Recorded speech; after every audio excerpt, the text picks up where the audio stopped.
আসসালামু আলাইকুম। ওয়ালাইকুম সালাম। ভাইয়া কখন আসছেন? এই তো প্রায় 10 মিনিট আগে আসলাম আপনাদের বাসায়। এসছেন?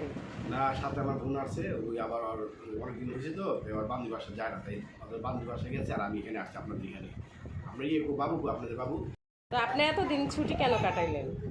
কারণ আমি শরীরটা অসুস্থ ছিল, এই যে ঝড় বৃষ্টি না, এক দুটো ভিজিলাম বৃষ্টির মধ্যে, তার জন্য ঠান্ডা লাগছিল আর কি। ঠান্ডার জন্য কয়েকদিন অসুস্থ ছিলাম। গ্রামে কয়দিন থাকলেন? এই সপ্তাহখানিক, গত শনিবারে গেছি। আর ও আজকে আচ্ছা, এই এক সপ্তাহ টাকা কিন্তু আপনাকে দিব না। না, এটা কিরকম কথা বলেন? মনে করেন আমি অসুস্থ ছিলাম, এই জন্য আসতে পারি নাই। তার জন্য তো এটা তো মনে করেন যে আমার এটা কোনো গাফলতি না। ও আচ্ছা, আপনার বাসার সবাই ভালো আছে? আলহামদুলিল্লাহ, সবাই ভালো আছে। আমি একটু অসুস্থ ছিলাম, সবাই ভালোই আছে আল্লাহর রহমতে। সকালে কি নাস্তা করছেন? হ্যাঁ, নাস্তা করছি আপনার ওই বাসায় রুটি বানাইছিল, রুটি আর মনে করেন চা, একটা রুটি এক কাপ চা খাওয়া দাওয়া করে মনে করেন গাড়ি ফিরতে অনেক আছে। ও আচ্ছা আচ্ছা, এখন কি পুরোপুরি সুস্থ হয়ে গেছেন আপনি? হ্যাঁ, এখন আল্লাহর রহমতে আলহামদুলিল্লাহ সুস্থ বোধ করতেছি।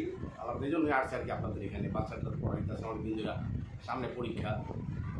আচ্ছা ঠিক আছে, তো ভালো থাকেন না? জি আলহামদুলিল্লাহ, আপনারা ভালো থাকেন। না আপনারা সবাই দেখেন, এটা হচ্ছে আমাদের পিচ্চিকে পড়ায় তার টিচার। তো উনি অসুস্থ ছিল, কয়েকদিনের জন্য গ্রামের বাড়িতে গেছিলো, এখন আসছে।